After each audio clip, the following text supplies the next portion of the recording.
Primer domingo de Cuaresma, reflexión del Evangelio. En aquel tiempo, el Espíritu impulsó a Jesús a retirarse al desierto, donde permaneció 40 días y fue tentado por Satanás. Vivió allí entre los animales salvajes y los ángeles le servían.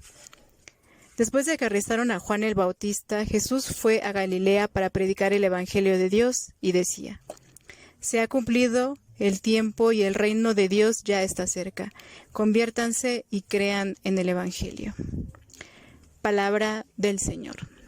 Porque Cristo hacía y soportaba todo para enseñanza nuestra, empezó después del bautismo por habitar en el desierto. Allí luchó contra el diablo para que cada uno de los bautizados resistiese pacientemente las mayores tentaciones después del bautismo, y para que permaneciese vencedor resistiéndolo todo, no turbándose si algo sucedía fuera de lo que esperaba.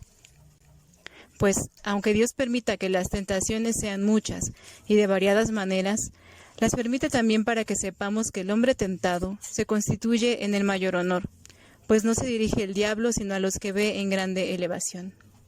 El pasaje dice: «Y enseguida el Espíritu le arrojó al desierto».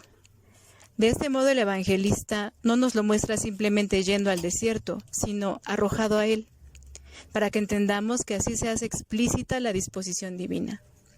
También nos enseña de este modo que no debe el hombre arrojarse por sí mismo a la tentación, sino que ha de vencerla cuando de otra parte fuera como arrojado a ella. Para que nadie dude quién fue el espíritu que lo arrojó al desierto, San Lucas, en el capítulo 4, versículo 1, puso en primer lugar, con buen consejo, que Jesús volvió al Jordán lleno del Espíritu Santo, para luego concluir: «Y era llevado al desierto por el Espíritu».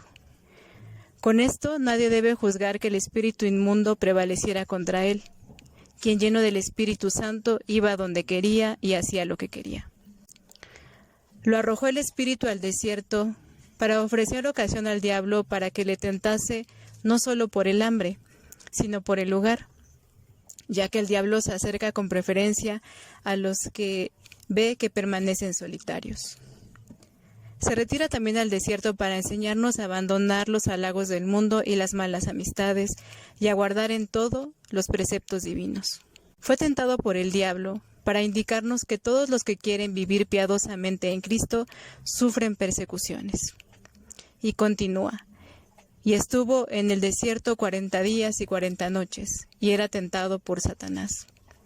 Fue tentado 40 días y 40 noches para mostrarnos que por todo el tiempo que sirvamos al Señor en esta vida, sea que nos halague la prosperidad o la adversidad nos hiera, en todo tiempo se halla presente el adversario que con la tentación no cesa de poner obstáculos en nuestro camino. Los 40 días y noches representan este tiempo de Cuaresma. Y estaba prosigue entre las fieras. Dice esto para mostrar qué clase de desierto era. No había en él camino para los hombres, y estaba lleno de animales feroces. Y añade: «Y los ángeles le servían». Porque después de la tentación y de la victoria contra el diablo, obró la salvación de los hombres. Y dice la Escritura: «Los ángeles son enviados para servir a aquellos que toman la herencia de la salvación». Es de notar que los ángeles servidores asisten a los que han vencido la tentación. San Marcos Evangelista sigue en el orden a San Mateo.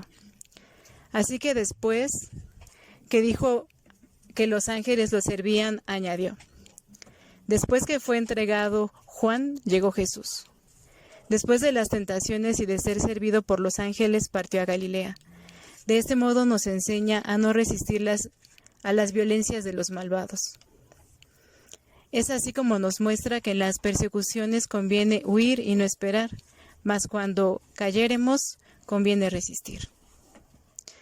Él se retiró también con el fin de conservarse para las enseñanzas y curaciones antes de su pasión, y una vez cumplidas todas estas cosas, hacerse obediente hasta la muerte.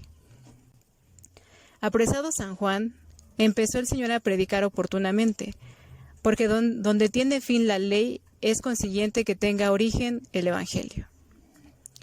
Cumplido ya el tiempo, es decir, cuando verdaderamente llegó la plenitud de los tiempos y envió Dios a su Hijo, fue conveniente que el género humano obtuviera la última gracia de Dios, Por esto dice que el reino de Dios se había aproximado.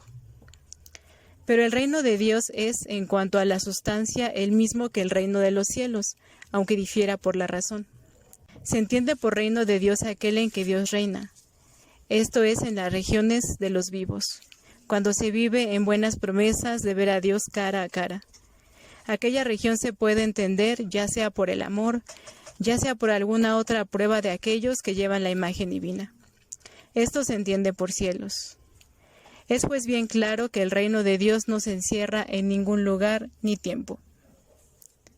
Dice el Señor que el tiempo de la ley se ha cumplido. Es como si dijese, hasta el tiempo presente ha imperado la ley. En adelante será renovado el reino de Dios, que según el Evangelio es la vida. Esta se identifica convenientemente con el reino de los cielos. Cuando ves que algún mortal vive según el Evangelio, ¿no dices acaso que tiene el reino de los cielos? Este no es alimento ni bebida, sino justicia y paz y gozo en el Espíritu Santo. Y continúa, haced penitencia. Jesús nos llama a convertirnos o a hacer penitencia, como se presenta en otras traducciones, para significar que eso es lo que debe hacer quien quiere unirse al eterno bien, esto es, al reino de Dios. Así, el que desea la almendra de la nuez rompe la cáscara. La dulzura de la fruta compensa la amargura de la raíz. La esperanza de la salud mitiga el dolor que causa la curación. Así pues, los que merecieron llegar a la palma de la indulgencia son los que pueden anunciar dignamente las enseñanzas de Cristo. Y por esto, después que dijo, haced penitencia, añadió, y crean en el Evangelio, porque si no crees, no le entenderás. Haz penitencia y cree, esto es, renuncia a las obras de la muerte, porque ¿de qué aprovecha creer sin buenas obras? Porque no lleva a la fe el mérito de las buenas obras, sino que empieza la fe para que sigan las buenas obras.